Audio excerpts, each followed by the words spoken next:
Hello बच्चों। चलिए प्रश्न पढ़ते हैं बच्चों। बोला गया है एम द्रव्यमान के एक लोलक को एल लंबाई की पी से संयोजित किया जाता है। इस निकाय को विराम में हो जाता है तथा पेंडुलम गोलक क्षैतिज स्थिति में है। निम्न में से कौन सा ग्राफ थीटा के साथ टी तनाव के साथ परिवर्तन के रूप को दर्शाता है। बच्चों चार विकल्प दिए गए हैं और बताना है कौन सा ग्राफ सही होगा थीटा का तनाव के रूप में परिवर्तन।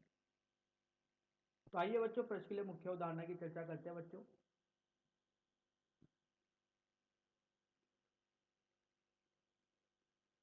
तो देखिए बच्चों,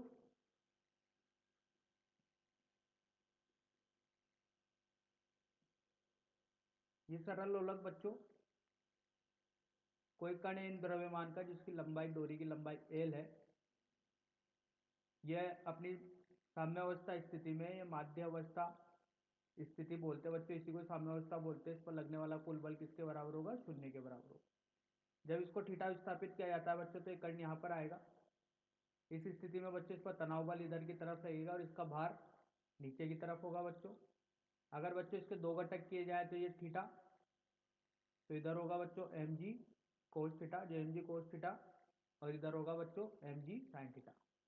अब बच्चों जब इसको थीटा विस्थापित किया जाता है तो अपनी पूर्ण स्थिति में लाने के लिए जो बल होगा वो कौन सा बल होगा? M G sine theta. तो इस पुनर्विस्थापन बल जो वापिस अपनी स्थिति में लाएगा, ये बल बराबर होगा एम जी साइन थीटा। तो बच्चों ये ऋणात्मक बल होता है, तो यहाँ पर लिखेंगे ऋणात्मक एम जी साइन थीटा, जो वापिस इसको कहाँ लाएगा? अपनी माध्य स्थिति पर लाने के लिए प्रयासरत होगा। तो आइए बच्चों इस मुख्य उदाहरण के आधार पर प्रश्न को हल करते हैं। तो देखिए बच्चों,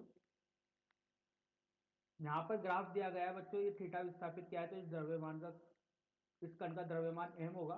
तो यहाँ से तनाव बल किसके बराबर हो जाएगा बच्चों? जब भार के, जैसा मुख्य उदाहरण में भार के घटक के, तो ये हो जाएगा एम जी साइन थीटा के। तो बच्चों इस स्थिति में अगर विस्थापन बहुत कम है तो साइन थीटा लगभग बराबर थीटा के हो जाता है।